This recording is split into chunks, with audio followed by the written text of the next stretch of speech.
Friends, welcome back to your YouTube channel economics आसान है। Guys, आज हम मैक्रो इकोनॉमिक्स का chapter number 12 balance of payment को स्टार्ट करने वाले हैं। हम समझेंगे बीओपी क्या होता है और क्या उसके कंपोनेंट्स होते हैं। सो गाइज स्टार्ट करते हैं आज की क्लास। बात करें बीओपी की बैलेंस ऑफ पेमेंट की, तो बैलेंस ऑफ पेमेंट क्या होता है हमारा? An accounting statement. क्या है? एक अकाउंटिंग स्टेटमेंट है that provides a systematic record. क्या प्रोवाइड करेगी? सिस्टमैटिक रिकॉर्ड प्रोवाइड करेगी of all the economic transaction between resident of a country and the rest of the world in a given period of time.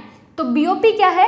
BOP एक accounting statement है जिसमें systematic तरीके से record maintain होगा कि जितनी भी इकोनॉमिक ट्रांजैक्शन हुई है between domestic country and the rest of the world एक given time period generally 1 year होता है, जो कि हमारा अकाउंटिंग ईयर होता है 1 अप्रैल टू 31 मार्च।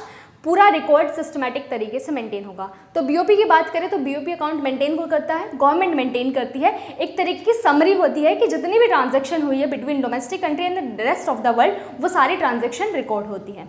क्लियर? अब यहाँ पे देखो दो वर्ड आए हैं, एक आया इकोनॉमिक ट्रांजैक्शन और दूसरा आया रेजिडेंट। रेजिडेंट के बारे में हम पहले पढ़ चुके हैं जब हमने चैप्टर 2 पढ़ा था कि रेजिडेंट कौन होता है, नॉर्मल रेजिडेंट कौन होता है। कि नॉर्मल रेजिडेंट एक पर्सन भी हो सकता है, एक इंस्टीट्यूशन भी हो सकता है कि जिस कंट्री में वो रिसाइड कर रहा है, अगर उसी कंट्री में उसका सेंटर ऑफ इकोनॉमिक इंटरेस्ट लाई करता है तो वो उस कंट्री का क्या बन जाएगा? नॉर्मल रेजिडेंट बन जाएगा और वो 1 साल से ज़्यादा रिसाइड करना चाहिए। एग्जाम्पल के थ्रू समझते हैं। फॉर एग्जाम्पल के लिए मैं अपनी ही बात करूँ तो मैं इंडिया में रिसाइड कर रही हूँ, 1 साल से ज़्यादा रिसाइड कर रही हूँ और मेरा जो सेंटर ऑफ इकोनॉमिक इंटरेस्ट है वो भी इंडिया में लाई कर रहा है। मतलब जो बेसिक इकोनॉमिक एक्टिविटी है वो भी मैं इंडिया में ही कर रही हूँ। फॉर एग्जाम्पल के लिए अर्निंग हो गया, स्पेंडिंग हो गया, कंजम्पशन हो गया, एक्यूमुलेशन हो गया, सब कुछ मैं कहाँ कर रही हूँ? इंडिया में ही कर रही हूँ। तो इंडिया की क्या हो गई? मैं नॉर्मल रेजिडेंट होगी। अब नॉर्मल रेजिडेंट में क्या इंक्लूड नहीं होगा ये हम डिटेल में पहले पढ़ चुके हैं। अगर वो वीडियो नहीं देखी तो उसका लिंक मैं तुम्हें आई बटन पे दे दूंगी। बात करते हैं इकोनॉमिक ट्रांजैक्शन की। तो इकोनॉमिक ट्रांजैक्शंस क्या होती हैं? इकोनॉमिक ट्रांजैक्शन वो ट्रांजैक्शन होती हैं जिसमें इन्वॉल्व होता है, क्या करते हैं हम? ट्रांसफर ऑफ टाइटल कर सकते हैं या फिर ट्रांसफर ऑफ ऑनरशिप किस किस की?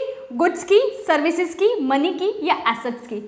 तो इकोनॉमिक ट्रांजैक्शन वो ट्रांजैक्शन है जिसमें हम टाइटल को ट्रांसफर करेंगे या ऑनरशिप ट्रांसफर कर सकते हैं गुड्स की, सर्विसेज की, मनी की या एसेट्स की। समझते हैं क्या कंपोनेंट्स हैं इकोनॉमिक ट्रांजैक्शन के। बेसिकली 4 हमारे कंपोनेंट्स होते हैं। सबसे पहले बात करते हैं विजिबल आइटम्स। देखो नाम से ही समझ में आ रहा है विजिबल आइटम्स, जो कि क्या है? विजिबल है, फिजिकल है। तो इन आइटम्स को क्या कर सकते हैं हम? टच कर सकते हैं, सीन कर सकते हैं, मेजर कर सकते हैं। जनरली क्या होते हैं? गुड्स होते हैं। तो गुड्स को हम क्या करते हैं? एक्सपोर्ट एंड इंपोर्ट करते हैं। तो गुड्स का एक्सपोर्ट एंड इंपोर्ट जो भी हम करेंगे वो बीओपी में मेंटेन होगा। क्लियर? देन बात करते हैं इनविजिबल आइटम्स। इनविजिबल आइटम्स वो आइटम होंगे जिसको हम सीन नहीं कर सकते, टच नहीं कर सकते, मेजर भी नहीं कर सकते। ये आइटम्स क्या होंगे? सर्विसेज। किस तरह की सर्विस आ सकती है हमारी? Shipping, banking, insurance. ठीक है, तो सर्विसेज को भी हम गिव करते हैं और रिसीव करते हैं। ठीक है। देन आता है third unilateral transfer. Unilateral transfer वो ट्रांसफर्स होते हैं जो कि 1 साइडेड होते हैं, 1 वे होते हैं। क्या क्या होते हैं? गिफ्ट्स हो सकते हैं, पर्सनल रेमिटेंसेस हो सकते हैं। कैपिटल ट्रांसफर क्या होगा? यहाँ पे हमारा कैपिटल रिसीट्स भी हो सकता है और कैपिटल एक्सपेंडिचर भी हो सकता है। तो समझो कैपिटल ट्रांसफर में हमारा कैपिटल रिसीट्स आएगा और कैपिटल पेमेंट या कैपिटल एक्सपेंडिचर आएगा। कैपिटल रिसीट्स में आएगा हमारा बोरिंग, क्योंकि जब हम बोरिंग करेंगे तो ऑब्वियस सी बात है पैसा क्या होगा? रिसीव होगा। सेल ऑफ एसेट्स, अगर सेल कर दिया एसेट को तब भी क्या होगा? पेमेंट रिसीव होगी। तो ये कैपिटल रिसीट्स आएगी। कैपिटल रिसीट्स या कैपिटल पेमेंट की बात करें तो वो होती है जिससे एसेट पे इम्पैक्ट पड़े, एसेट बढ़े या कम हो, लाइबिलिटी बढ़े या कम हो। समझ पाया? देन बात करते हैं कैपिटल पेमेंट। कैपिटल पेमेंट में क्या होगा? कैपिटल रीपेमेंट, कि मैंने किसी से लोन लिया था, अब मैंने उसको क्या कर दिया? रीपे कर दिया। पैसा क्या जाएगा? तो पेमेंट कर दी मैंने। Then purchase of assets, purchase करेंगे एसेट्स को तो क्या होगा? पैसा जाएगा। तो बात करें कैपिटल रिसीट्स। कैपिटल रिसीट्स में क्या होता है? हमारी लाइबिलिटी बढ़ जाती है और एसेट कम हो जाता है। ये हम गवर्नमेंट बजट में पढ़ चुके हैं।